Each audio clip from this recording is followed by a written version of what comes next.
Monday, April 3rd, and it's Politics with Pierre. And today we're continuing our open forum series and we're talking about immigration. It's a hot topic. It's an important issue and it's going to play a critical role in 2024 elections. So I have my good friend, Mr. Isaiah Harris, who's in law school, graduate from Stony Brook University, has his bachelor's in political science, and former campaign manager on the Pierre Albert Assembly campaign. He's going to tell you a little bit more about himself. Go ahead, Isaiah. Pierre, first of all, thank you for having me. It's an honor and a pleasure to be here. I'm looking forward to a very solid and riveting discussion. I don't know, you've covered my entire resume. I don't know what else I could add in. I'm here at Hofstra University, School of Law here. First year, so exciting times. I've learned a lot from you, and I'm looking forward to a great discussion. Whenever you're ready, get started. Awesome. So let's jump into our main question, right?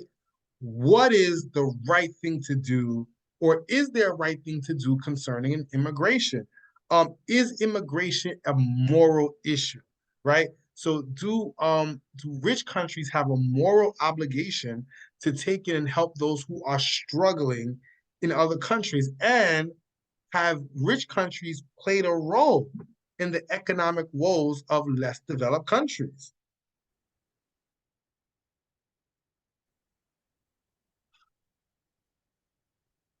I think you bring up a very interesting point. We start talking about, especially the effects of like colonialism, and how it's affected this half of the world in this hemisphere. I do think there's an ethical and a moral obligation that might exist to enrich and assist developed nations, the folks who are struggling and don't have access to the same level of technology or don't have the same strong financial structure or for government structure for the for that sake. And I think it's difficult and almost impossible to separate the emotion from this line of argumentation. We're talking about immigration reform, the effects that it has on not just the folks coming into the United States themselves, but the people who are currently American citizens. And as can contrast with the people who are seeking citizenship, it's impossible to separate the emotions from that discussion. So if we're looking at the ethical and a moral responsibility, I would say that the United States and the federal government should feel that, and we might and should feel that on the national scale. What I think ends up happening is people start evaluating what's going on the home front and the issues that American citizens are dealing with, and contrasting that with immigration, find the balance and striking a balance between those two things as we talk about resources and into it. But yes, I do think there's a moral and ethical obligation. What do you think? I most certainly think that we have a moral obligation. If you look at the founding of this country, right, we are a nation of immigrants. People came over here fleeing from religious persecution, right, wanting to enjoy freedom, wanting to enjoy religious freedoms, wanting to enjoy liberty and the pursuit of happiness. It seems kind of wrong to say that, hey, yeah, this is what this country was founded on, but we don't care about that anymore.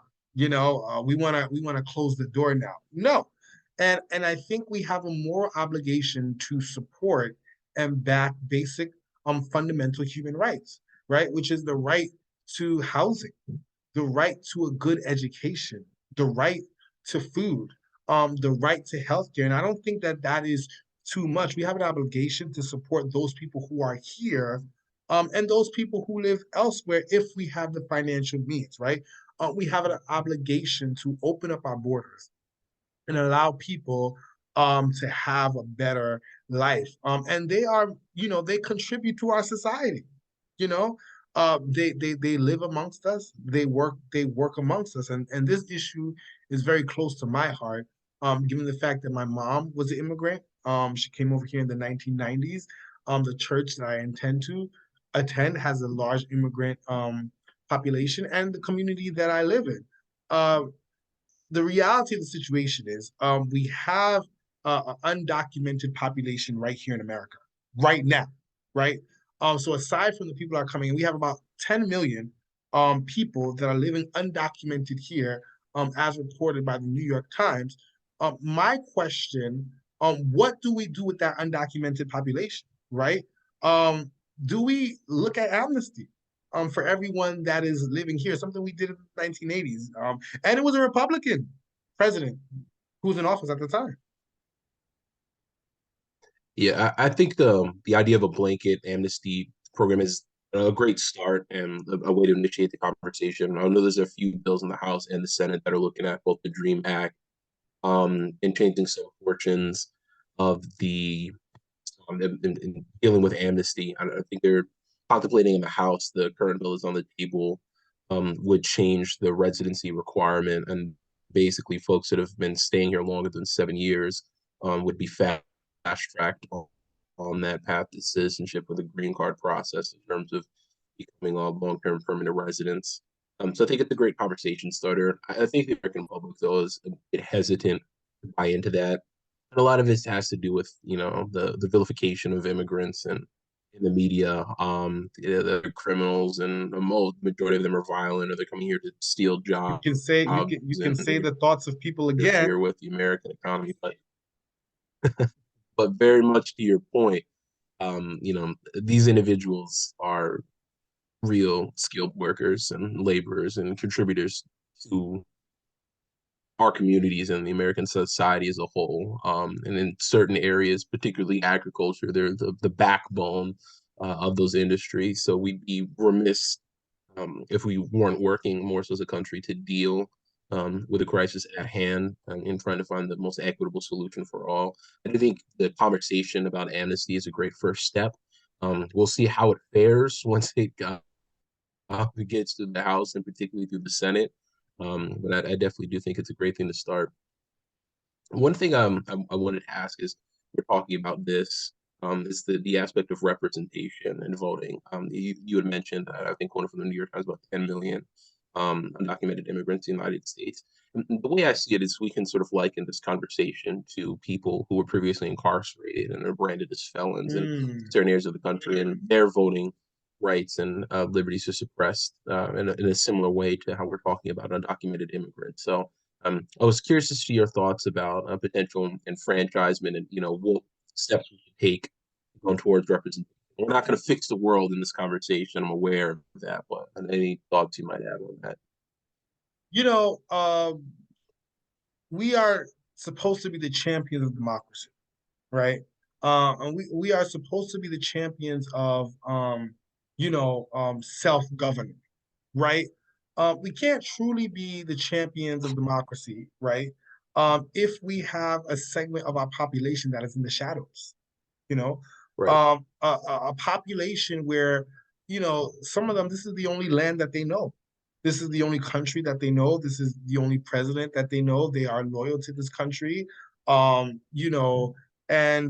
just because of paper requirements, they're disenfranchised, right? And don't forget that some of these people were brought over as children right. by no fault of their own, you know and I think if you have people here that are attending our schools, right, receiving services, people who are contributing to our society, they are teachers, they are in medicine, they are the transportation workers, right.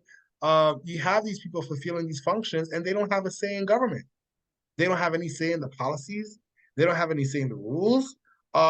That's not right. So I say that undocumented people, this is controversial, right? It's gonna shock some people. They should have the right to vote, right?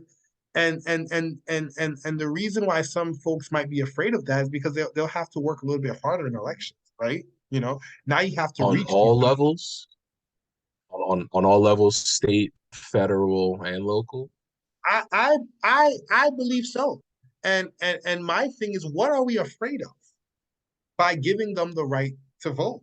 You know, you have greater participation, you have more voices in the system, and again, I think giving them the right to vote and working on the pieces of legislation um, that will allow a pathway to citizenship is something we should be doing. Working on programs like DACA and accepting more applications, opening it back up, you know, creating a pathway to citizenship for the documented dreamers. These are things that we should these are things that we should be doing. Okay, In my view, they are Americans, um, in every sense. They are a part of our society. fair point. So then, let's shift the conversation a bit. The conversation about what are these safe havens, safe haven cities and across the country, and we have state leaders in the southern states, particularly Texas and Florida, um, sending bus loads of these individuals to Martha's Vineyard and the home of the Vice President of the United States, and they're sort of becoming political instruments, and we're sort of moving the conversation away from the intangible idea of immigration reform, and now we're literally using people quite literally as political pawns. I'm just curious, we're talking about American citizenship. Isn't there something to be said about preserving the tradition, and especially the voting is a very powerful and impactful piece. And I'm not necessarily disagreeing with you, but I do think there might be a tad bit to the conversation of, well, we're reserving the truest form of American democracy to the individuals that are a part of the American society in every way. And maybe some people might not be willing to make concessions to, well, they've been here for an X amount of years. That's fine, but they still haven't met these qualifications. So how do we bridge that gap between the individuals who are steadfast on wanting everything to be in line, with the bureaucratic problem of we can't process these people fast enough? Well, I would say is that the real issue that we should be talking about is, um, do we have a limited view and a limited perspective of what it is to be an American, right? Is it just based on our ideology of what an American looks like in terms of skin color, what an American is like in terms of like what industry or what sector um they work in, or what an Right. American is like based on their genealogy, right? So that's the real issue, right? Is that folks are trying to create a box for what an American is like and have everybody fit in that box. When the reality of the situation is that America is a combination of many cultures and ethnicities and races mixed together, right? With a common belief in democracy and the pursuit in happiness and respecting the Constitution, right? And being loyal to our country, right? So that's why I say people who are living here, people who are working here, people who are paying taxes, people who are contributing to our society, right, should have all the benefits that come with this country, right?